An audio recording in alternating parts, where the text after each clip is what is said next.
I'm starting to do that. So, Farhad, I think it's time to start. Maybe. Dear friends, dear colleagues, good evening. My name is Farhad Ibrahimov. I am researcher at the UNESCO Chair of State University of Management of Russian Federation. And today we have an extraordinary lecture because we organized this in partnerships with Russian Middle East Association. So today we will moderate this event with my colleague, President of Russian Middle East Association, Oussama Zebda. And working language of this event will be English. And we can start today to discuss this. Thank you so much, Farhad. It's a great pleasure. But before we get started, I would like to remind some rules to avoid technical problems and to hold comfortable online communication. We'll turn off microphones of all participants except main speakers. You can keep your video on to form a live communication effect. Our meeting will be divided into two parts. Firstly, it will be the lecture of our expert, Oussama Zebda, and after that it will be question and answer session. If you have a question, you can use our live chat room, which you can find on your right side of Zoom screen, or the raise your hand function.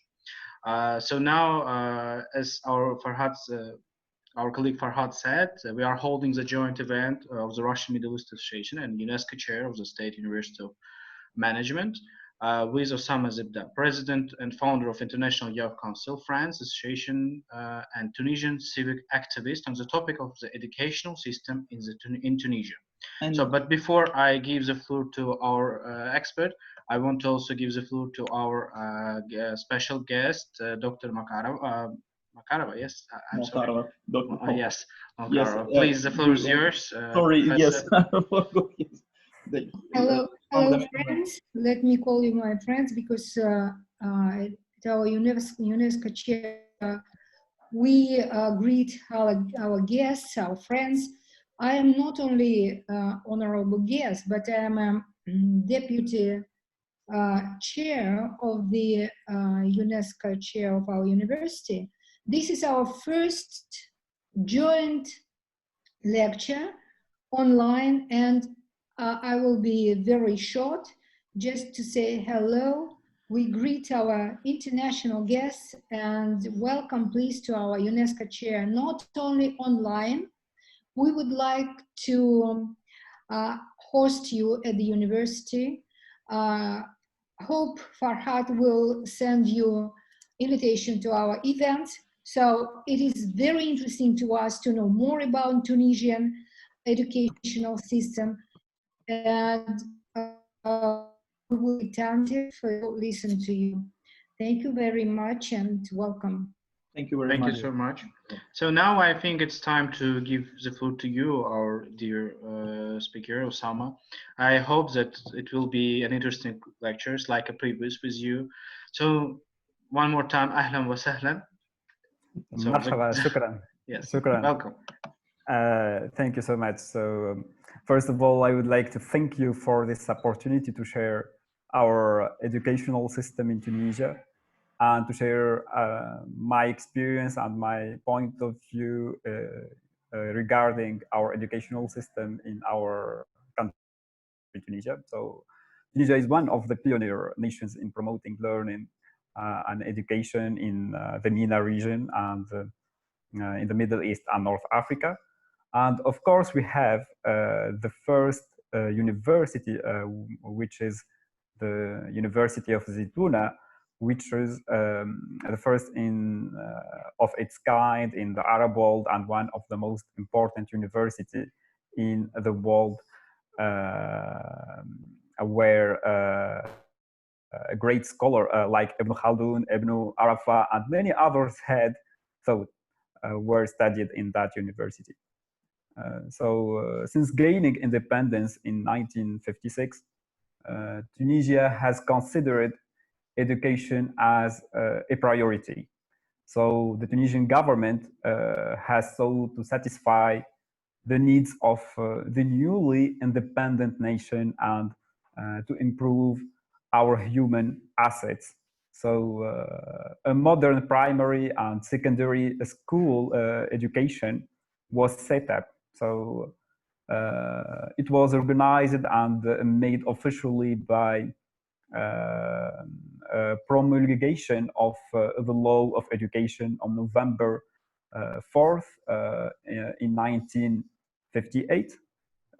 And in the same year, schooling became compulsory and free of charge.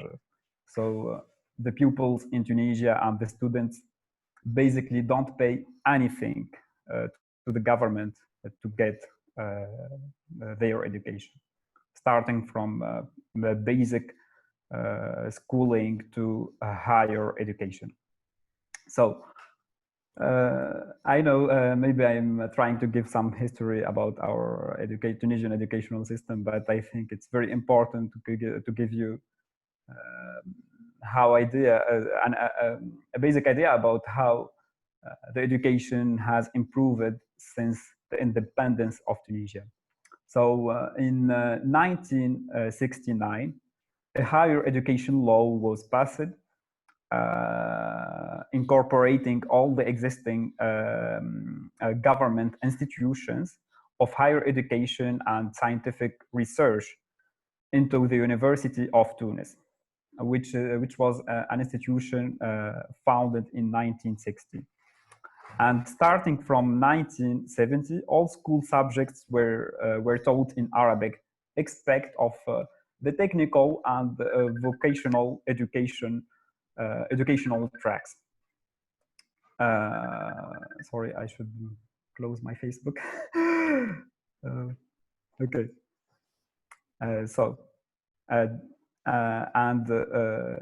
Between 1990 and 1991, a new Education Act was put forward, restricting schooling years in basic and secondary school from 12 to 13 years. So education was also made compulsory for all the pupils aged between 6 years old to 16 years old. So it was against the rule if if parents ban his or her own children to go to school. It's banned by our educational by the government, and he will be went to the prison. So it's the Tunisian system is very strict regarding schooling, especially with children between 12 and between 6 to 16 years old. And in 2000, there is a new approach was adopted. And back in 2008, Higher Education Act, which is the law number 2819, reformed the university administration by offering the institution the option of moving from a centralized from a management system to more flexible and decentralized one in key areas such as academic and administrative and financial aspects.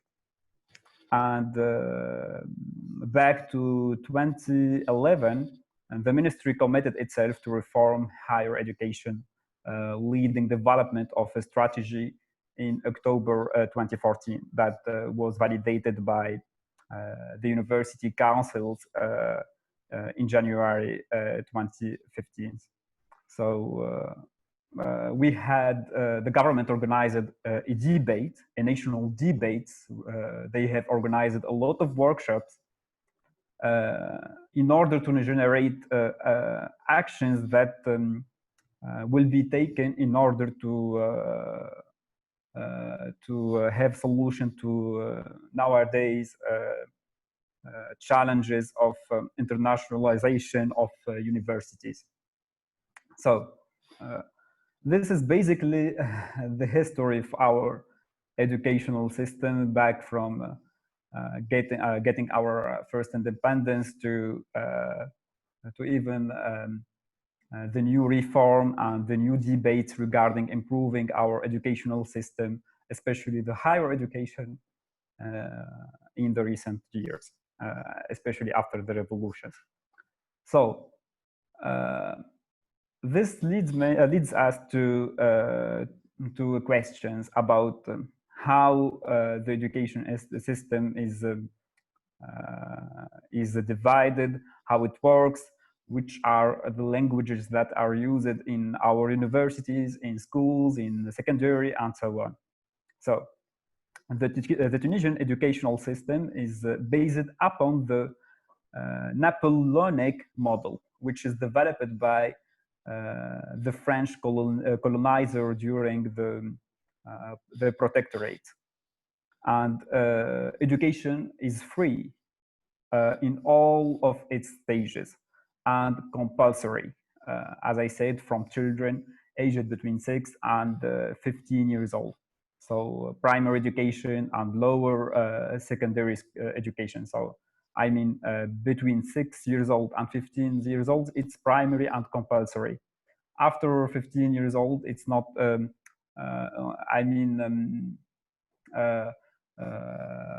it become like related with the person if he want to continue his academic educational system or not. But it's free. I mean, the student or the pupil doesn't pay anything for the university or for the education. And about the language of instruction in our Tunisian institutions. So basically we use the Arabic and the French in primary education and secondary education. But we add the English in the higher education. So all the subjects will be taught in Arabic, French, and English, because the first language in Tunisia is Arabic, the second official language in Tunisia is French, and the third one is English. And the duration of one academic year is from the early of September to the late of June. But during the last years, we had some modification, which were, as you know, from a result of the situation of the revolution. I mean, for example, back in 2010 and 2011, we had some obstacles and some rescheduling of the academic year, but that was only for a small duration. Also for this year, we have, the government decided to close the academic year for those who are studying in the primary schools and secondary school, but and continue teaching them, remotely. But for the finals classes, they have continued their education in presence, but in respecting the actions that was recommended by the Ministry of Health in Tunisia in order to protect from this pandemic COVID-19. So this is an overview about the educational system in Tunisia, about, how can I say, the academic year, the period, the language, the charges, and also the methodology used in our educational system. And what's very important, I don't know if I could share my screen in order to show you a diagram about our educational system. Just a minute, I will allow to you. Yeah. Now you can do it. Okay. Share screen, I guess. Just 1 second. Okay. Share screen. Hello.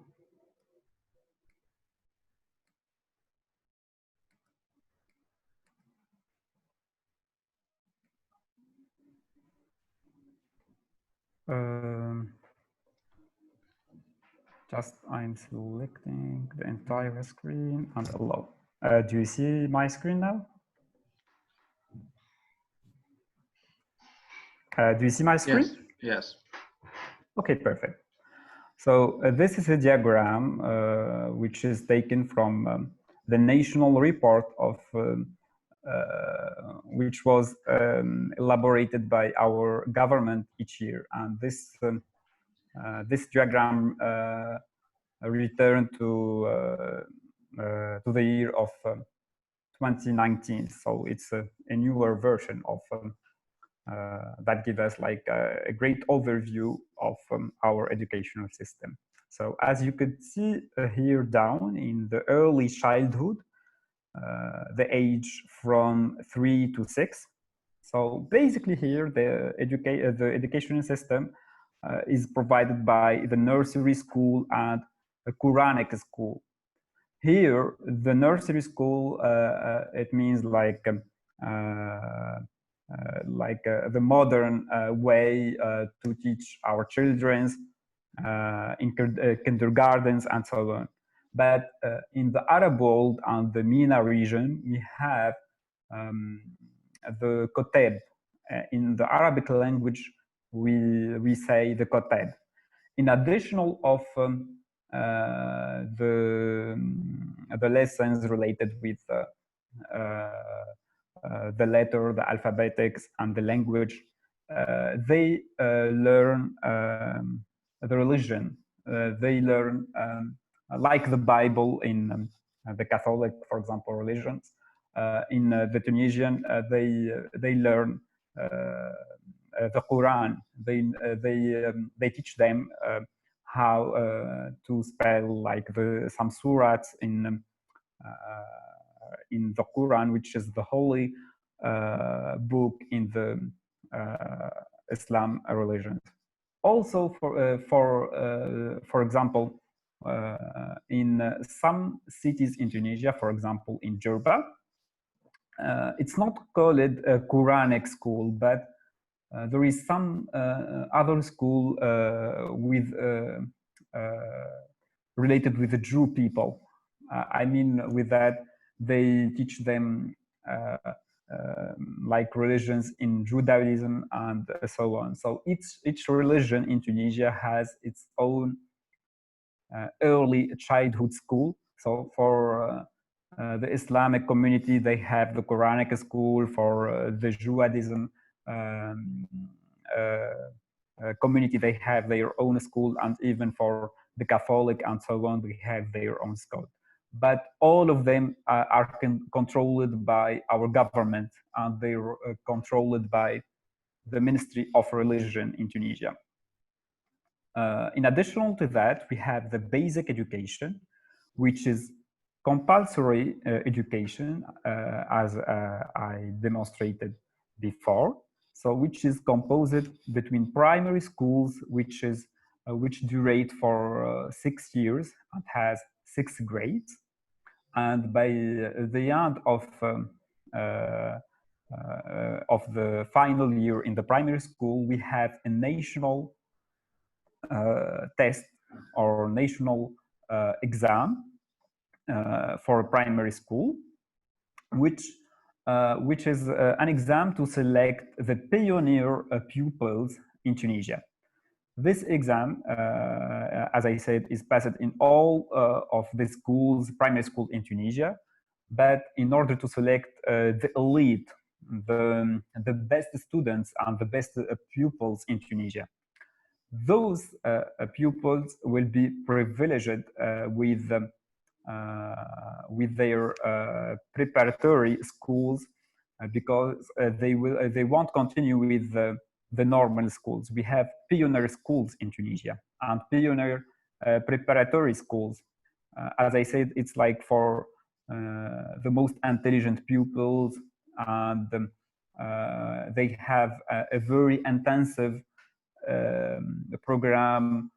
They start learning English from preparatory schools. Also, they start learn how to code and how to use, for example, Python and some other coding language from a very early age. So, but this is only a very competitive exam, and only like hundreds or maybe a small, a small percentage from the pupils who get selected to preparatory schools. So, as I said, so in the preparatory schools, there is two kind of schools. The first one is normal schools who hadn't passed the exam, the national exam, during the final year in the primary schools. And the second type is the pioneer schools and preparatory schools. So during this period, it's like a translation year. They become learning French, all the academic and all the technical subjects become on French. They introduce some technical words. They introduce some subject in English and so on. After that, after finishing the 3 years of preparatory schools, we have another national exams, because in order, as I mentioned before, we had the first national exam after the primary schools, and we have a second national exam after preparatory schools. This exams is open for everyone, because during the preparatory schools, in the same two types, the normal schools and the elite schools, the normal pupils, they could get developed more, and they could gain more skills during those periods. So the national, the second national exam is like another test to maintain and to make sure that that the pioneer pupils has and maintain the same skills as before. So and it's another chance for the pupils who are studying in the normal schools to get enrolled in the best or the most pioneer schools in Tunisia. So this second chance is actually passed after the preparatory schools. In additional to after finishing the basic education, there is two possibilities. The first one is to continue our normal secondary school, but those pupils who found themselves not comfortable with learning some subjects. In our world, not all people will become medicines. Sorry, not medicines. It's a French word which means doctors, but not, the medicines with the meaning in English. Sorry for that. But I mean here, not all the pupils will become engineers, not all the pupils will become doctors. So the government our educational system gives a chance to those peoples to move on to technical and vocational education. So these opportunities are given to them in order to learn, to have like degrees like BTS, CAP, BTP, and BTS, which are professional education, more technical. For the pupils who are interested with the fashion, with the textile or the mechanic, or the maintenance and reparation of the instruments and so on, and instrumentations also. They will have the opportunity to get a free education offered by our government, which include more technical and vocational education, as I said before. But in the same time, for the pupils who have succeeded, who has good grades and good qualifications, and they want to complete their higher education, they could continue their education in the secondary education, which durate for 4 years. The first year is a general secondary education. During the first year, they get mentorship in order to choose the specialty and the area of their expertise and I mean their preferences in Tunisia. So basically, we have 4 area in the educational secondary educational school. It's not included here in the diagram, but in the specialized secondary education, we have the first area or specialty, which is science. So for those who want to become doctors or nurses or whatever the field related with the science, so they could choose the first specialty, which is science. The second one is mathematical specialties.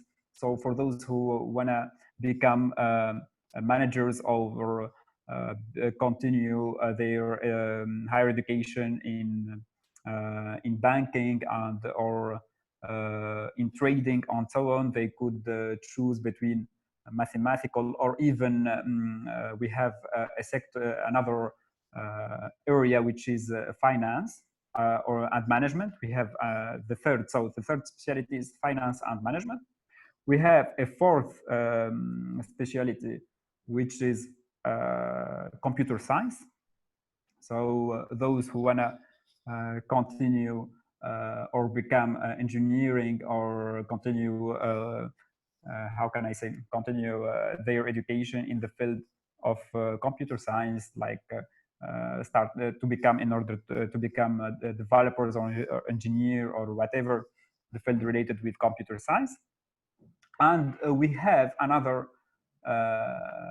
the fourth and five. We have the specialty number 5, which is related with robotic and automation, mechanic.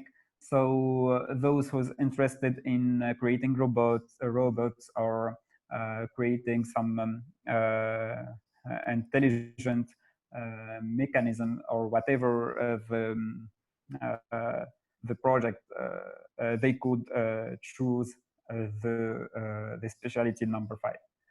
But there is another possibility which is not included in this diagram, but I will tell you about it. The first one is sport. We have school for athletes and for those who's interested in sport or mentorship or training. I mean, from whatever the field in the sport, they have their own schools that include the same subjects as the general secondary education, but they have a more intensive schedule that include a lot of hours in their specialized sport field. And in additional of the sport secondary education, we have another school which is dedicated for art. So for the pupils who are interested in painting and dancing or even music, they could join one of some elite secondary schools, which where they could study more their field of interest, like art and music, as I said. But they're not included in this diagram because it's we have only maybe 3 or 4 schools in whole Tunisia, in the whole country for this fields. I mean, for the art and the sport schools. So it's very how can I say, we have only small numbers, and which was an experience like they were introduced in in the new approach in our educational system, and the government didn't increase the number of those schools. Maybe it's under test, but it's we have those kind of schools in our educational system. Anyway, let's go back to our normal and generic flow for our educational system. So after passing the secondary education, which is composed by 4 years, we have a national exam, the baccalaureate, which is very popular in Tunisia and which is a very country event. So during the baccalaureate exam, we have all the radios, all the news, all the TVs will talk about this exam, because it's very common, and it's very, we have like very traditions in our society related with the baccalaureate, and we have like even parties which were included even in our mode de vie, the French say.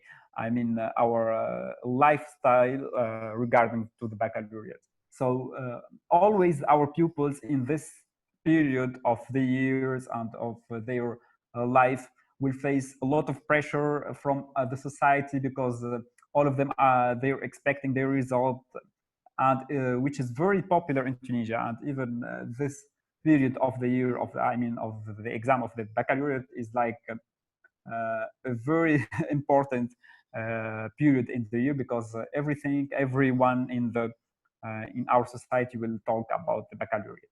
Anyway, but this isn't like the only national exams, but the other two exams after the primary schools and after the preparatory schools,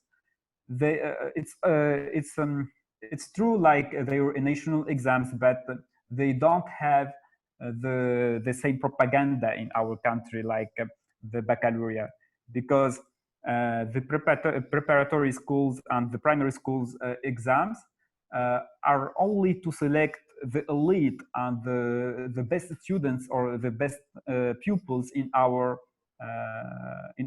schools. But even if you don't pass those exams and you get like the average and the needed marks and grades, you could go and you could continue working with the normal schools, which are different, I mean, from the pioneer schools. Anyway, after getting your baccalaureate, it's very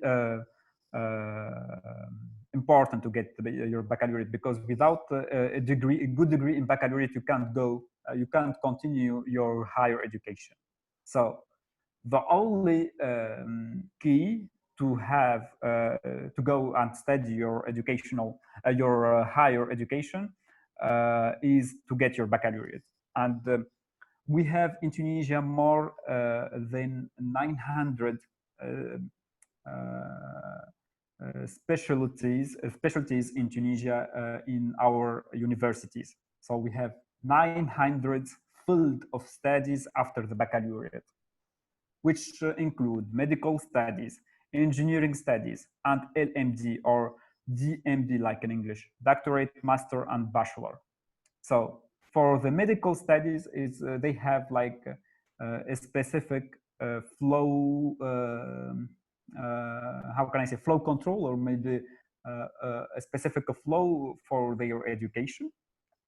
For the engineering, they have 2 years of preparations where they will study a lot of mathematical subjects like algebra and analyze. I don't know. It's in French. I don't know in English. But anyway, they will study also physics, a lot of chemistry, a lot of IT. It depends with the specialties that they're going to continue in their engineering. After the 2 years of preparation in the engineering, they will have another national exam.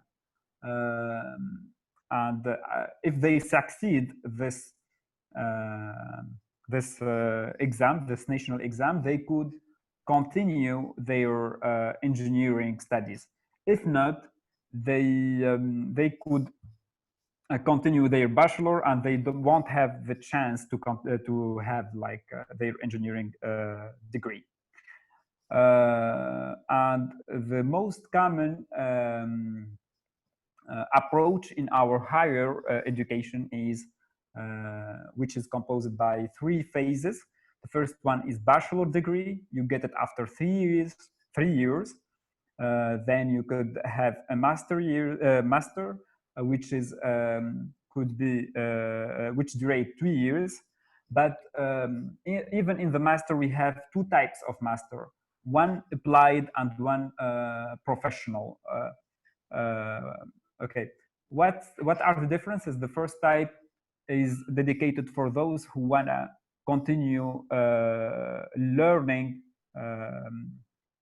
doctorate in after master degree, and the second one is only an application which is they could use it and get like a job after getting that master degree, which is more technical and more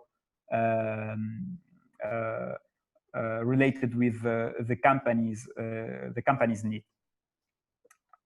After finishing the master, as I said, if you fundamental one and the professional one. The fundamental one, you could go to the doctor, continue your post doctorate, and if not, if you have like the professional master degree, you won't be able to continue your doctorate degree, which durate for 3 years. I would like to say that during all the educational period in our pupils and let me say Tunisian citizen life, they will get free education. They don't pay anything to the government. This is the first thing. The second thing, they will have a free of charges insurance, life insurance. I mean the health insurance. I mean, if you get an accident and you're a pupil, you will have a free health care. You won't pay anything to the government. Also, you will have free accommodation for those pupils who are living or studying far from their home. Also, for those who couldn't afford the living costs during their educational during their study, they get some subventions from the government. So the government gives them some subventions in order to help them in their transportation, to help them in their food and so on, and even clothes. In addition to the accommodation, to the health, and to the free of charges, they receive free food. For example, if I remember myself during my engineering study, the one dish in our university cost you around $0.01 for the meal. So imagine that it's nothing. It's just a simple price in order to count maybe or for administration purpose, but it's free of charges. So the Tunisian government invests a lot in our education, but this doesn't mean that we don't have a lot of challenges. Imagine the selection of the specialities in our educational system. Imagine yourself, you get your baccalaureate and you have only a small period to decide which field you want to continue your studying, and you have 900 choices and options. Imagine that. Of course, not everyone has this number of options, because it depends with your degree, with your score, with your rating, because it's a national exam. So there is a rank, there is degrees, there is like differences from pupil to the other. So the government in those periods and the Ministry of Education, Higher Education and Scientific Research, and also the Ministry of Primary Education and the Secondary Education, also launched some campaigns in order to demonstrate those specialties and bring some experts in all of in the major fields of studies, and in order to help our pupils to choose which is the best university for them and which is the matched universities for their competences. Also, I would like to say that we have a lot of scholarships provided by the government to continue your higher education in some European universities.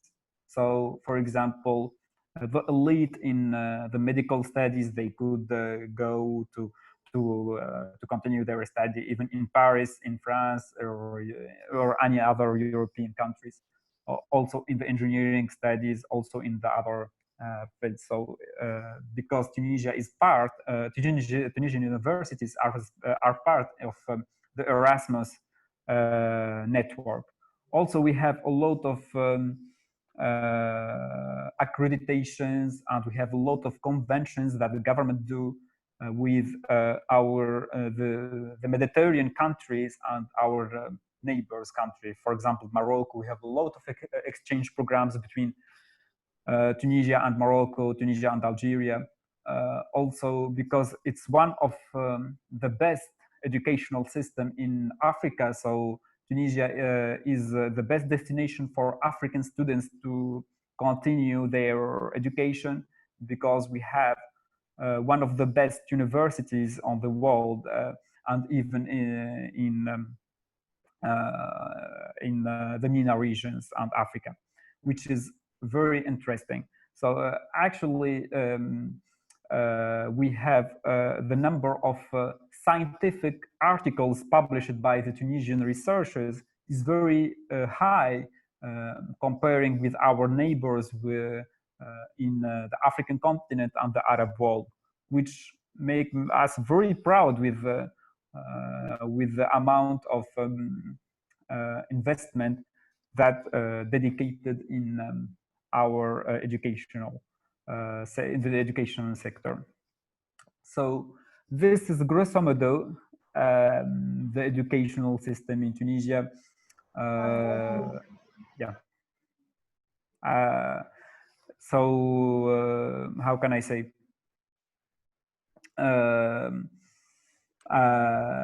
Grosso modo, this is I presented to you the diagram of the educational system and all phases of our education. As I said, there is something that I want to share with you that how can I say? Very good. Okay, so for the structure of our educational system. In the medical studies, we have 3 cycles. First cycle durate for 2 years, and the second cycle, which durate for another 5 years, and a third cycle, which durate around 4 years maybe. So the number of years to be a doctor in Tunisia is 11 years after the baccalaureate, which is a lot. The number of years to become an architect, an engineer in architecture is 6 years, and for engineers, 5 years. And to become a doctorate, a doctor or a professor, it depends, like with the field and the specialty in that you wanna continue studying. So I want to share you, for example, some of our universities. So for me, for example, I studied in one of best university in Tunisia, which is the National Institution and National Institute of Applied Sciences and Technologies, which is founded by the French government in Tunisia. So we have a lot of those kind of universities that are offered or how can I say funded by some countries, foreign countries, for example, some European countries, some even the Russian Federation has founded a lot of universities in Tunisia. I remember ENIT, which is a school for engineering, which is founded by the Russian Federation here in Tunisia. And we have a lot of other universities. So what I wanted to say that in Tunisia, because I mean, we're not a developed country, but we're still under development. So diplomacy, where our government and our politicians are trying to make new conventions and new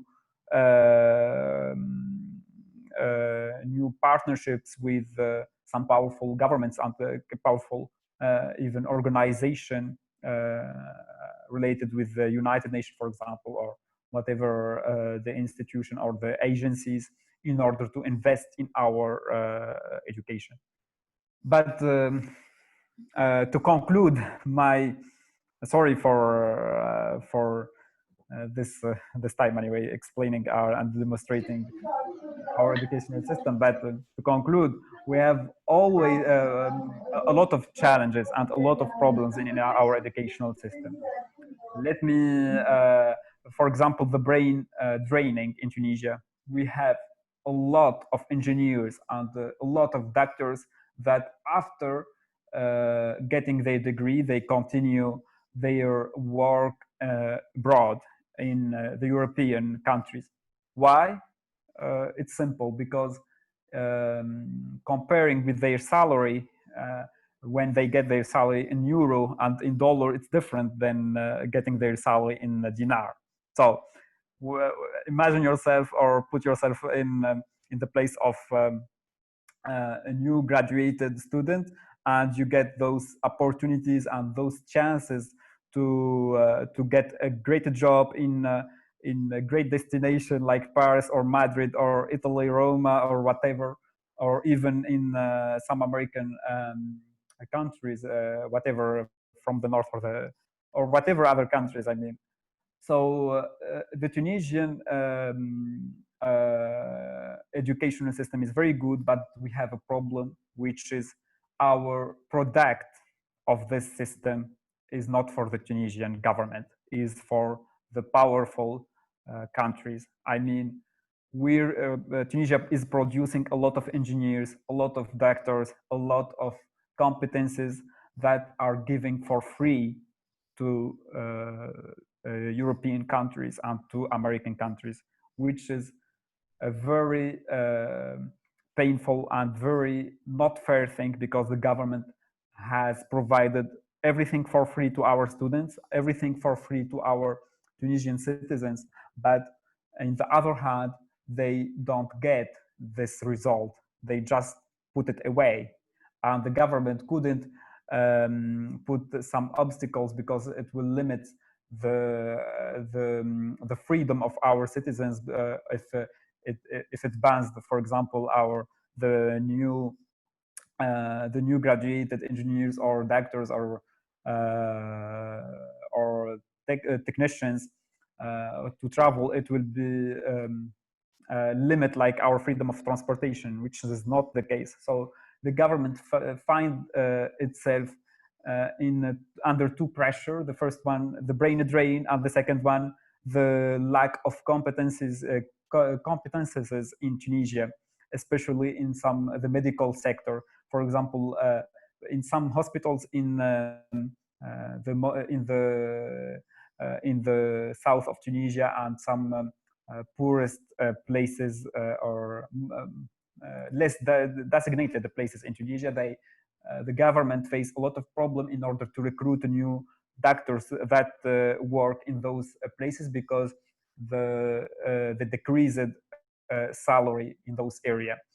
At the same time, it couldn't force the doctors and the engineers to go there to work. So this is a main challenge.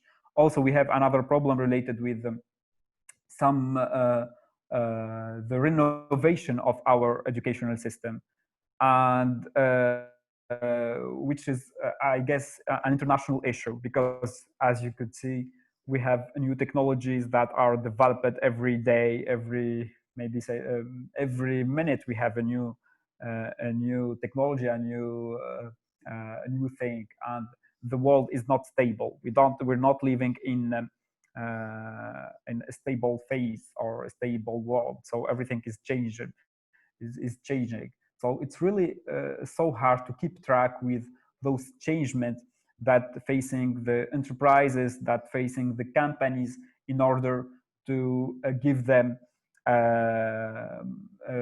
some suitable engineers that has the most how can I say, the most recent technologies and the most recent approach in order to solve their issues and which are related with their businesses. So this is really so hard because I can't lie to you, because it depends with the universities. If you're enrolled in one of the best university in Tunisia, you will get the chance to get the latest technology, the latest approach, the best professors, and so on. And this depends with your score after graduation and after getting your baccalaureate. But for those who has like bad degrees, bad marks, and bad ranks, so they will get they won't have the same chance in order to get the latest technology and the latest approach. So and the last thing that I gonna say is related with the private sector. We have a lot of issue related with between how can I say, some parties, some political parties who are who's with increasing the number of the private sectors and the private universities, schools, and so on, and some other parties who has against the private the privatization. I don't know in English what privatization, like Privatization. exactly. Privatization. Oh my god, I don't know why I You can't can spell speak in Arabic or in French, there is no yeah, difference. Don't worry. okay, whatever. So we have some issue because we have a lot of parties that are against private privatization of these universities. But after the revolution, we have a lot of new universities has started in a lot of Tunisian cities and regions. So and the government become more flexible with the private sector, and they're given more accreditation to them. Because before the revolution, it was impossible for those who has a degree from a private universities to get a job in the public sector. So it's like a segregation of those sector. So this is almost the. I think that I hope that I gave you a general overview of our educational system, of our issues, of our how it works anyway in Tunisia. So frankly, you give us not only general information, but I think it's maybe some overwhelming information about all systems, all features of Tunisian system, education system. And also, if you will find for me some universities near seaside, So I will think about it. Maybe I will come to Tunisia to continue our I master. will. I will show. I know it's not included in our lecture, but I will show you the view in from my apartment. Just 1 second. But you It's should not know a that it part will of our hurt education us. system. Yes. It This will is the hurt. Okay. I don't know if you could see. Yes, yes, we see. It's so beautiful. Yeah. So one more time, thank you for your Yeah. overwhelming speech. Now I think it's time to move to question and answer session. Maybe Yeah, for sure. Farhad have some questions, comments, No. or no? I In don't this have case, questions. Just I want to say thanks to Oussama because I learned many things, very interesting things about educational system in Tunisia, and now I want to say that now our colleagues can join to discussion. They can turn on your microphones and ask a question. yes, Yeah, colleagues, thank you. as I said, you can use raise your hand function. I will turn on your microphone and your video, and you can ask your question personally to Osama, or you can write on this chat, and I will read your question to our colleagues. So now we are waiting for a question, and I have, okay, Professor has some question, just a minute.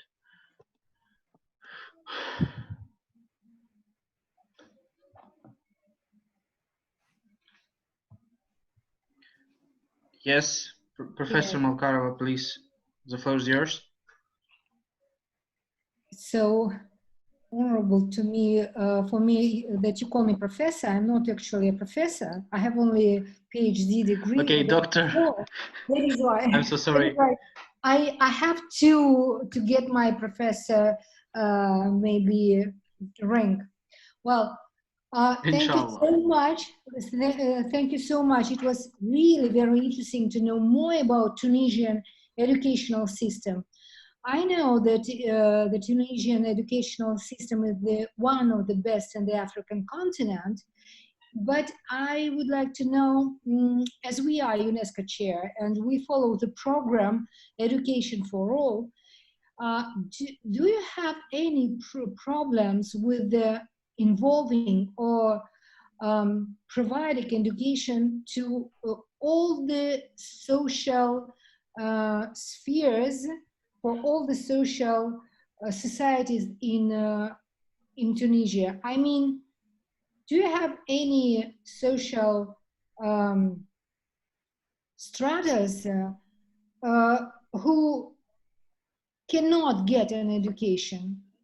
I mean, high education. This is the first question. And the second is, would like to know more about science and how you gather university and scientific research.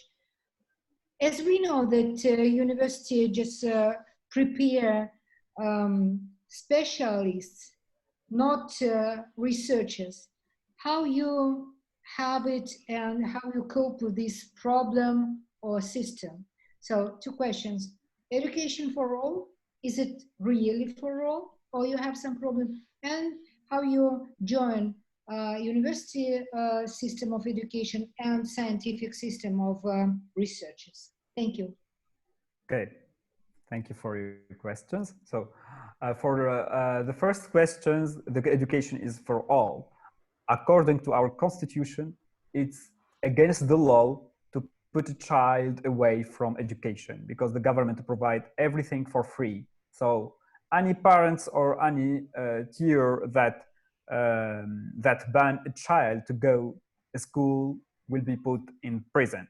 But this doesn't mean that we don't have exceptions, especially in those areas that are far from the urban zones, especially in the rural places. But Tunisia, especially after the revolution, became an open floor for the civic society. So now the government is working with NGOs, with organizations, with associations, and even with international agencies from the United Nations, like the UNESCO and so on, and UNICEF, and so on, in order to provide more flexible way to those people that are living very far from the urban places. For example, the pupils who are living near to the mountain or in the border of Tunisia, maybe they could have like some primary schools, but that this doesn't mean that they could have access to universities there, because we have the government has some limits. It couldn't provide a university for all the region of Tunisia, and they are concentrated maybe in the coast, in the eastern side of Tunisia and the northeast side of Tunisia. But we have also in some intern regions of Tunisia, but not as much as the most popular regions and cities of Tunisia. So I believe that the government now is cooperating a lot with the NGOs and the agencies, and this is a great strategy for us, because whatever the resources that the government has, it couldn't do this work by itself. So the civic society should be implicated in those campaigns, in those approach, in those strategies, in order to make education accessible for all. So even some company, like a very popular company in Tunisia, has invested and has funded some programs in order to make internet accessible for all the pupils in Tunisia. Also, we have some programs in order to vulgariser, in English, vulgarisation en français, we say, but democratization of education all across of Tunisia. So we have this term, especially for the last 10 years, we've been hearing this term a lot of education in the Tunisian media. So, but it's a challenge now in Tunisia. Thank God, the rating of education is very higher.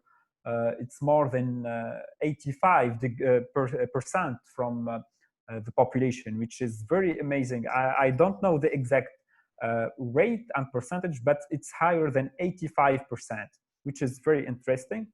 Also, the government has funded some programs for the older population. I mean, for our grandparents. I remember my grandmother. She doesn't know how to write, but she was enrolled in a program to teach her how to write and how to read, and in order to increase the percentage of education in Tunisia. The second question about the research, I guess, of course, in Tunisia we have some issue related with the researching and scientific research because of the resources. Everyone know that the investment in the research is not a lot. Even in the most developed countries, their labs has always problems with investment and funding. So the solution, I guess, it depends with the period. For example, during the COVID-19, a lot of investors, a lot of rich people in Tunisia has helped the medical researching labs, and they helped them with instruments, with a lot of fundings in order to get prevented from COVID-19, for example. Also, we have some companies. For example, we have a company for aviation and for making small helicopters and not helicopters, planes. I mean, in the region in Sousse. This company has provided the local university there with great funding and with the great help in order to help the local labs there.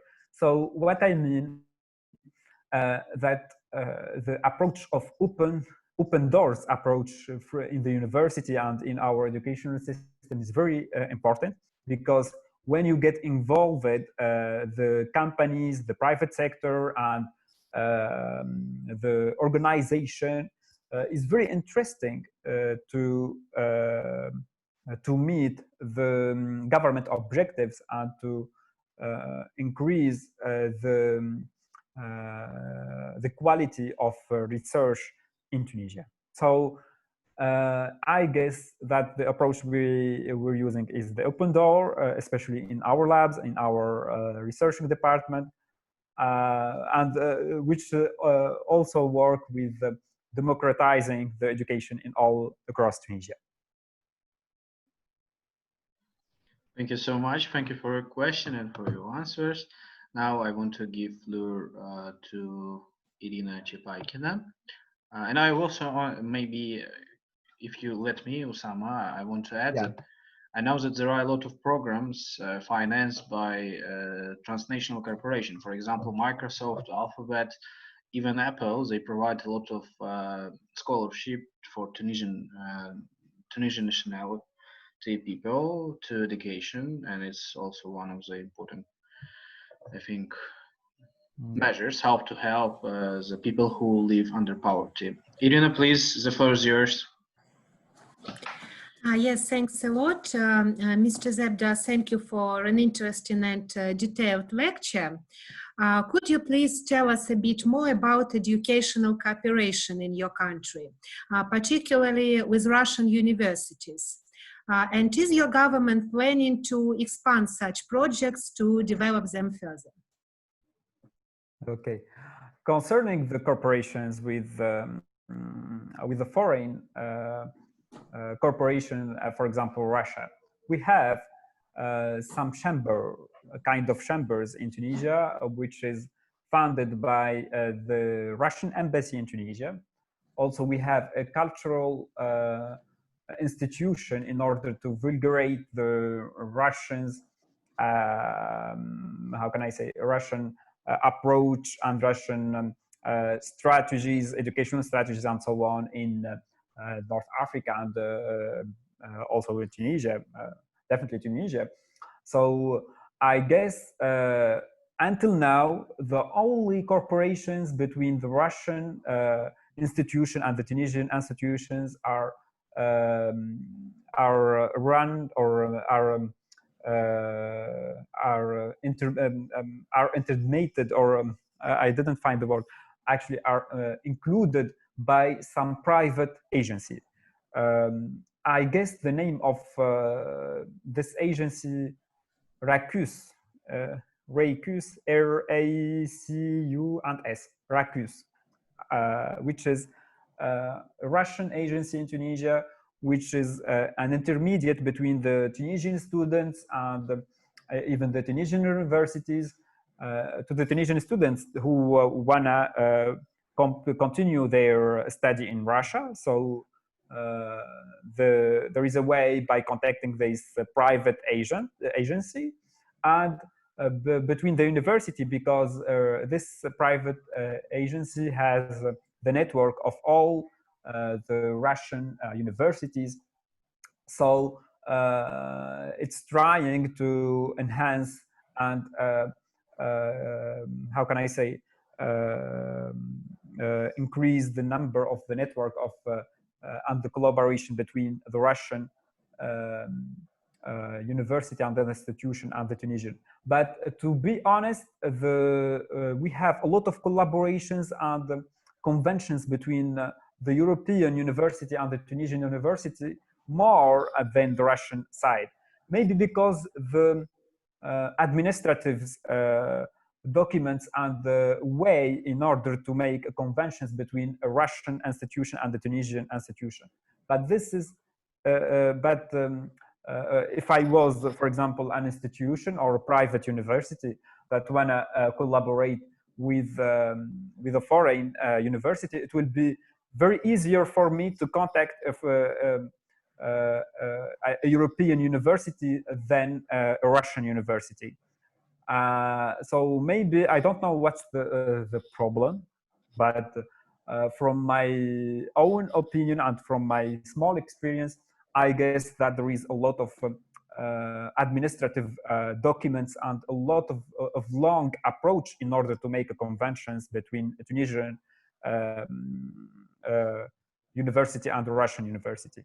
But back to history, as I said, we have a lot of collaboration between the Russian Federation and the Tunisian government, because the Russian Federation has funded and has built a lot of university here in Tunisia, but it doesn't maintain this great relations in the educational sector, which I guess, I don't know, but which I think related with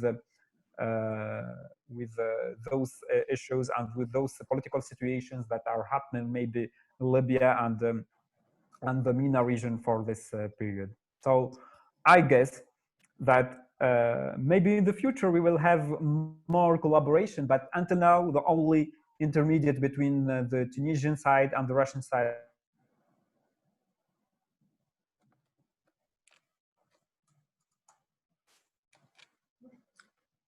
Нет, завис. Oussama.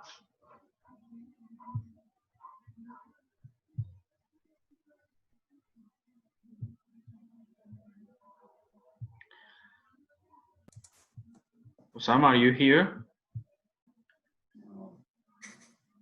So, colleagues, unfortunately, during the era of pandemic, we faced with some challenges, especially with technical challenges. We are so sorry for that.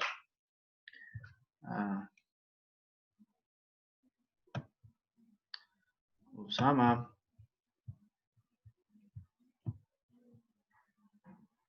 Relax, Farhad. Everything is okay. Don't worry about it. It's general problems during our online meetings. So, colleagues, I want to add maybe before. Now we are waiting for Oussama. Could you please connect with him, maybe?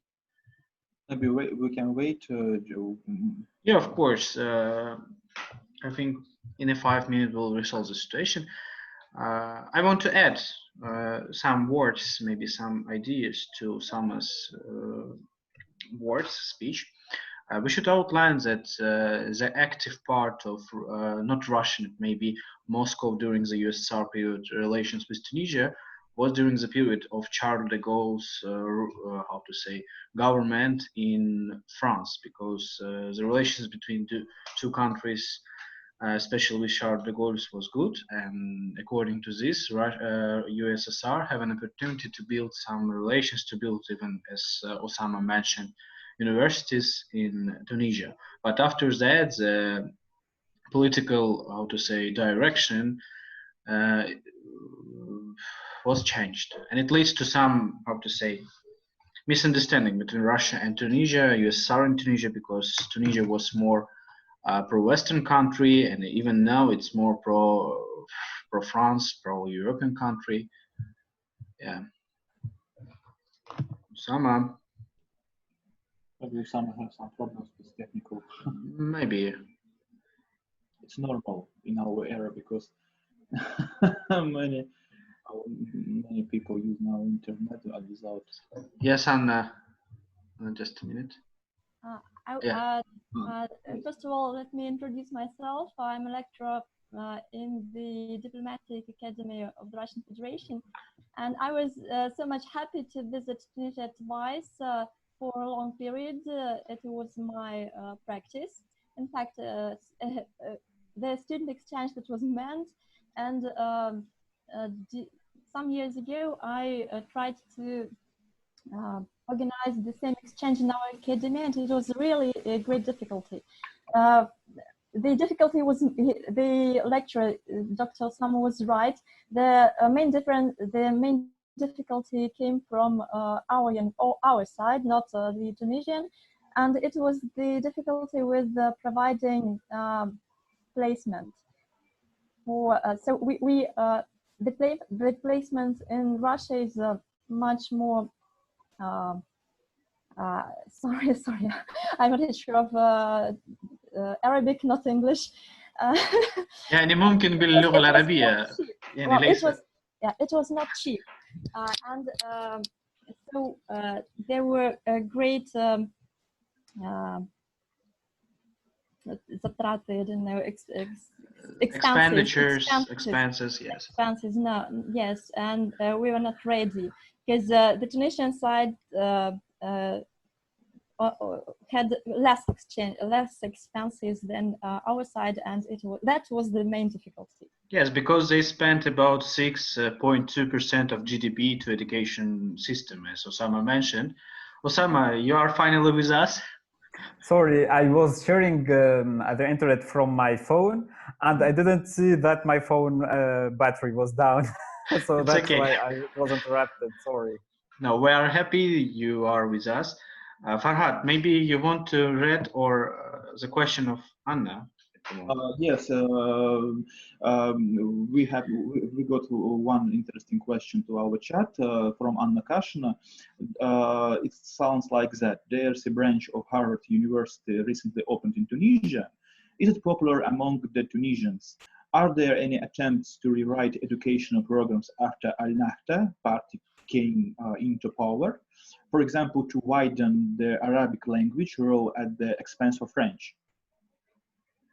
Okay, so actually we don't have a branch of only Harvard here in Tunisia. I heard about that maybe 2 years or 3 years ago and about the project, but we have a lot of other possibilities, I mean options. I mean, we have a lot of international Canadian universities that exist here in Tunisia, also a lot of French universities that exist here in Tunisia, and many others international universities that are existing here in Tunisia. But the one related with Harvard was caused by the alumni, the Tunisian alumni that were students in Harvard.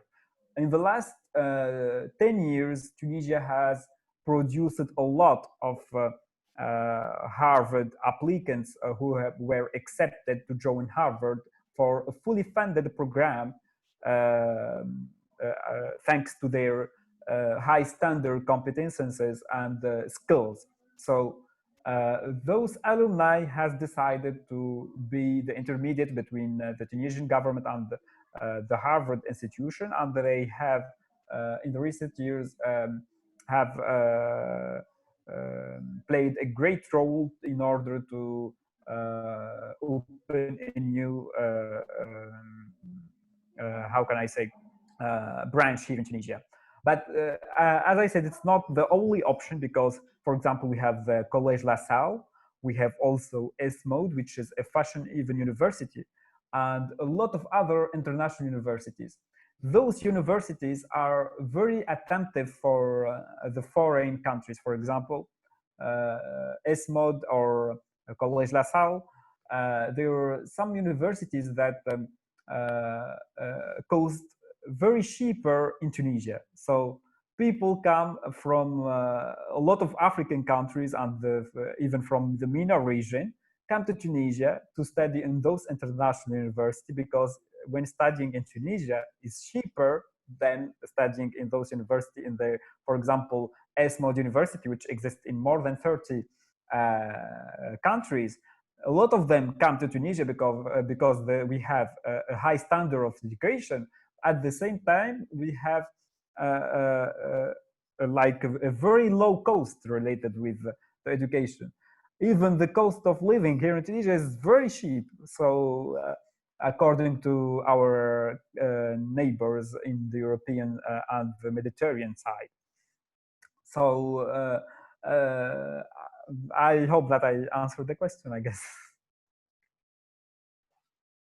Yes, maybe the second part, it was about activities of An-Nahda party, that after that came to power, maybe there is some Arabization of language, of education.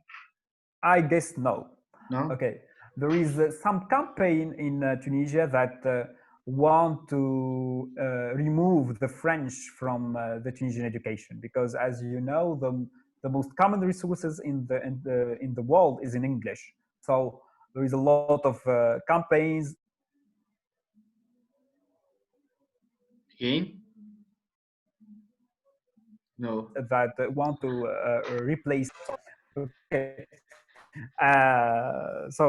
there is so of campaigns that want to share to replace French to English. So, but I don't think that there is any campaigns for Arabization. But there is always some campaigns in order to make sure that our origins and our mother language keep existing in Tunisia, because we're facing a lot of problems of internationalization of the Tunisian education and the Tunisian culture. So maybe we have sometimes those parties that claim that we should be more protective in our tradition and more protective in our culture to make sure that we prevent our traditions and our culture from extinction. But this doesn't mean that the Arabization of our educational system in the table, because the educational system in Tunisia are independent. I mean, those decisions are not taken only by the politicians, because the professionals, professors, and scientists, and very important academics, academists in Tunisia are play a huge part in our educational program. So it's not an easy thing for a party, whatever the percentage and whatever the chairs that they have in our they have in our government in order to change the entire education system, because it's kind of more related with science, related with the technology. So it's kind of a very critical thing. It's not an easy that one party come and just say, hey, let's change it to Spanish or maybe Italian. It's not that, it doesn't work like that. So there is a lot of committees, and any approach and any changement in our educational approach will be taken from a lot of committees and a lot of higher and elite Tunisian professionals. Thank you so much. As I said, every time every answer, it's like not general, but overwhelming. And it's a great pleasure. So colleagues, if you have a question, please write it in our chat, or maybe raise your hand, your function. So Farhad, do you have any question to our speaker? Maybe No. comments? No, no question. Because our dear colleagues described so detailed about educational system in Tunisia, I understood everything. Yes, as I said. So Oussama, from our point of view, I mean, on behalf of Russian Middle East Association, I can say you that if you need any connection with universities in Russia, you can apply to me and I will help this, because it's our main point to connect societies, the young people and everybody in Arab world, not only Arab world, in Middle East and North Africa and in the Russian Federation. Also, if there is no question, Farhad, let me thank you for providing this opportunity for me to be your co-moderator. It's a great pleasure. Thank you for this interesting topic that you choose. And also, I want to, first of all, please accept my apologizes and for my fault to Dr. Svetlana Malkarova, because I have some mistake about professor and etc. So I'm so sorry for that. Thank you so much that you will provide this opportunity for your support to organize this event. And also to my dear friend Oussama, because with Oussama we have a lot of projects, especially I should also mention that previous years before pandemic, Oussama organized a second international tour to Tunisia, if I'm not mistaken. Yeah. Yes, yes. Yeah. And about 7 or 8 participants from Russian side, with the support of the Russian Middle East Association, took part in this event, and all of them they just said me that it was so fascinating and it was charming, and they fall in love with Tunisia. I want to say that your idea of promoting soft power of Tunisia is work so good. I'm just joking. Tunisia is really so interesting and it's a beautiful country, and we hope that we'll continue our cooperation. Now I want to give floor maybe to Dr. Svetlana Malkarova. Maybe you want to add something, please. I just want to thank Oussama for your very detailed, very interesting presentation. Was very interesting for me to know more about Tunisia and education. When I was back to USA and I had a Fulbright grantee, my neighbor with whom I lived was a Tunisian lady, and we were very good friends, and I knew more about your wonderful country. And this lady was a very professional person. So to me, Tunisia from her side, and because of her, just had such an image of very developed, very cultural, and let me say, well upbringing people live there. So thank you so much for that. And now I just prove that it is true. And from my side, as I am a vice rector of our university, I would like to thank the association and you personally, Murat, and you personally, Farhad, for the this first presentation and the first maybe cooperation. Welcome to our university and welcome to our UNESCO chair. And I hope that the first will be not the last one. Thank you so much. Welcome. Thank you so much. Farhad, now you. Yes, first of all, I'm grateful to Oussama for interesting lecture, and to you, Murad, because you organized the connect with. Not me. We will do it together. We do it together. Just try to be fair, please. It was very interesting, and many thanks to our participants who took part in our lecture and heard our lecture. And finally, I would like to say the following information. The UNESCO chair of the State University of Management of Russian Federations launched the Digital Volunteers project. It operates in either Russia or English.